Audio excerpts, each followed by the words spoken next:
would 3 or even 4 digits in the silver nominal price, the price that we see, would that be outrageous? No, it's worth at a minimum $1,300 an ounce. And that's just based on the 20th to 1 that historically we were. These were both, well, it's a peace dollar. Okay. These are both $1, little $1 gold coin and a silver dollar. So that's a 20 to 1 ratio right there. So according to my calculations, you're looking at the true fundamental value of an ounce of gold at somewhere between $33,000 and $40,000 an ounce. I want to talk about the issue of gold revaluation, because this is something that's kind of re-entered the consciousness of stackers recently due to the fact that the Fed released a paper examining gold revaluation in other countries and its impact. This has led a lot of people to speculate that the Fed is considering a similar move, currently valuing their gold at $42.22 on the balance sheet. I've heard so many different opinions on this. Some people say it'll never happen. Some people say it has to happen. Some people are more in the middle. I wonder what your thoughts are. Is this a realistic proposition to revalue U.S. gold reserves? What would it actually accomplish for the U.S. government? And what could its wider implications be on the gold market? Well, I personally do not see it. I see it as inevitable, because what gold really does is it regains confidence. I mean, they want us to think that gold is an old relic, except wedding rings are generally in gold. You know, good as gold. It's in our vernacular. It's in our DNA, and it's used to regain public confidence after that massive failure, which I believe we are like this close to experiencing, and the hyperinflation. But make no mistake, every single country has a gold revaluation account. They're not going to do it at these levels because it does not reflect all the paper money that's been issued. So what I think we will see, and it's just a repetition of history, because this has happened over 4,800 times. I don't think this time is any different. And that's really what the point is. But they have to, you know, I mean, you have to kind of back up to move forward. If they did it now at the artificial level that the spot markets are, then it wouldn't have as great an impact if they wait until they finish blowing up the currency in a bout of massive hyperinflation. And what they do then is, of course, they lop off zeros so people think, well, they've got this under control. So you've got a loaf of bread. And I know this sounds outrageous, but it's not outrageous. It is just a repetition of history, where a loaf of bread might go for, as it enters hyperinflation, a loaf of bread might go for $80,000 a loaf, right? But then what happens? They lop off 3 zeros or 4 zeros as they do that overnight revaluation. And so it goes from $80,000 a loaf to $8 a loaf. But so do your savings, and so to anything that you've accumulated in fiat. And frankly, so will the nominal price of gold. First, it'll go up massively, right, in the hyperinflation. But the difference between, say, your stocks and everything else, that drops dramatically immediately upon the revaluation. Whereas gold, it's on average, so I can't guarantee this, but on average will stay up at that level for about 9 months before it too gets revalued, but then it instantly begins to climb again in terms of that new currency. So that is what I anticipate seeing. I don't anticipate seeing it before we do hyperinflation, because there is not yet the need to regain that public confidence. But I watch that like a hawk, because that, my friend, is the only thing that's keeping all of this stuff together. Well, speaking of trying to keep things together, the Genius Act, stablecoins, these are two things that you mentioned before we hit record today that you've been watching very closely. Walk us through the basics of what the Genius Act is and why you think the U.S. government has introduced it. Well, the Genius Act is the first legal foundation for cryptocurrencies and stable coins in particular.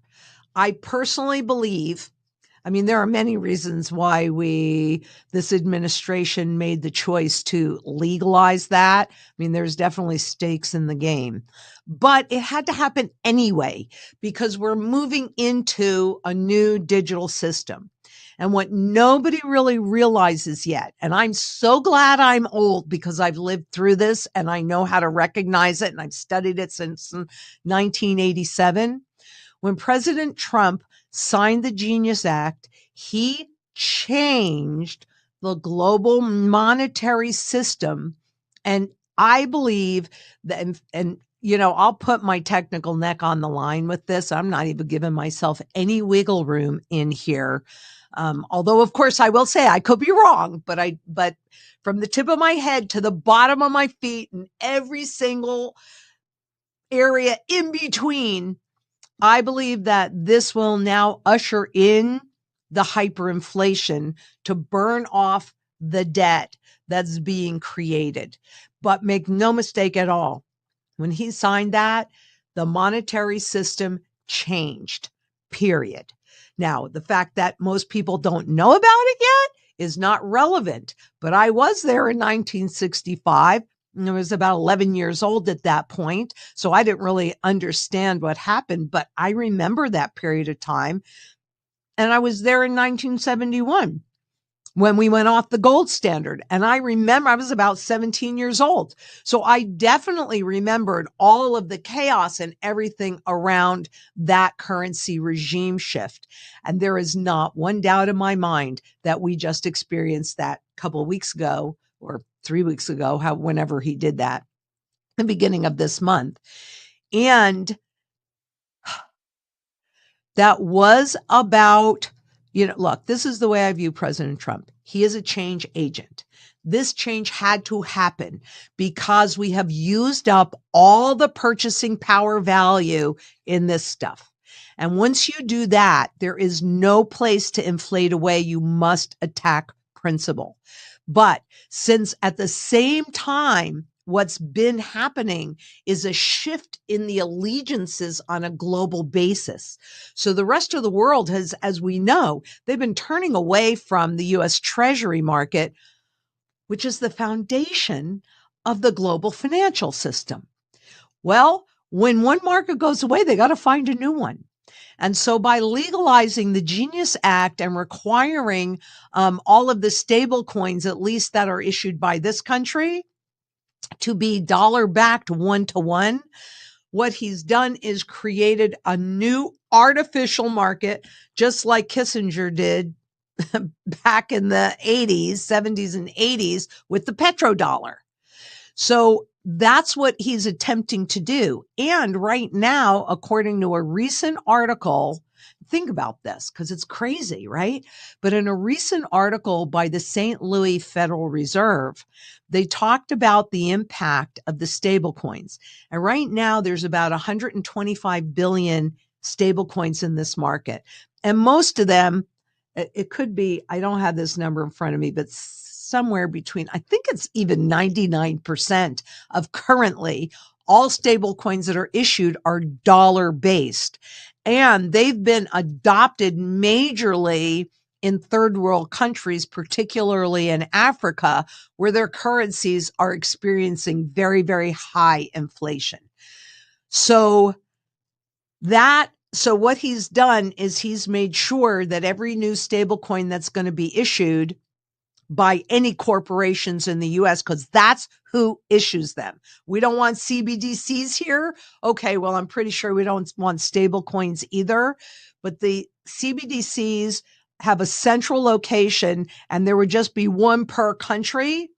The stable coins are issued by any corporation. So we'll have Amazon stable coins and Walmart stable coins and Kmart stable coins and, JC Penney, as well as JP Morgan, as well as Hong Kong stable coins, the yuan stable coins. So it is an extraordinarily fragmented market, but they are thinking that within the next 2.5 years, by 2028, they will go from about 125 billion stable coins to $2 trillion in stable coins.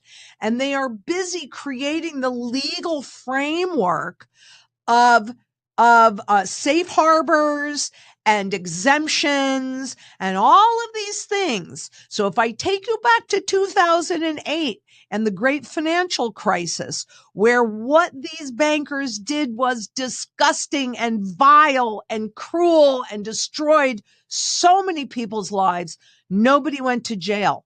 And they didn't go to jail because legally they didn't do anything wrong. Ethically, it was horrible, but legally it wasn't. And they're setting that same kind of system up now and encouraging all of this experimentation. And guess who's the guinea pigs? And guess who's just about the right size to fail? But that's also why I say that this is what's ushering in the hyperinflation, because the easier and cheaper it is to create new money and spend new money, the more will be created, the more will be spent. And really, how do you even value any of these cryptocurrencies? I mean, if they do a physical representation, because that's all this is, these aren't Bitcoin or Ethereum or XRP. They are the physical representation. And I find it so interesting that they make them look like 1 ounce gold coins.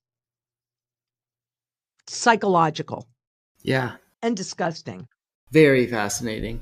Yeah. And, inflation is theft. And when theft is made legal, you are being ruled by criminals. That's the situation we're in. Governments are essentially criminal cartels that have legalized their own crimes. And the bankers and central banking system is a huge part of that. The fact that people have not woken up to that en masse is a little disheartening. A topic we're going to get into a little bit later. But first, I want to highlight something you recently posted on X. A possible shift in the composition of the Fed's portfolio of Treasury holdings could result in the central bank buying nearly $2 trillion of bills over the next 2 years, according to Bank of America. You then added the hashtag #GotGold. Are we looking at Japanese-style yield curve control up ahead, where the Fed could end up being the main buyer of U.S. Treasuries to try and keep yields low? 100%. So, but now think about these numbers, right? If you've got 2 trillion coming in through stablecoin issuance and the Fed doing an about face onto their balance sheet of 2 trillion, that pretty much covers all that new debt that comes out in that big, beautiful bill, isn't it? Doesn't it? It's just to keep the game going, and they can, as long as the public maintains confidence in the system. Because bank-to-bank confidence, that ended in 2008. Central bank to central bank confidence, and if you want me to go into any of these in more detail, but that ended in 2015. Market to central bank, remember that they would tell the banks what they're going to do. Forward guidance. We're going to tell you what we're going to do so you can get into position. But that ended in 22. So there's only one layer of confidence that's left in this system, and that's the public still hoping beyond hope that this can regain some of its value. That's hopium. That is not a good plan. And it doesn't really work either, because the cards are stacked against you.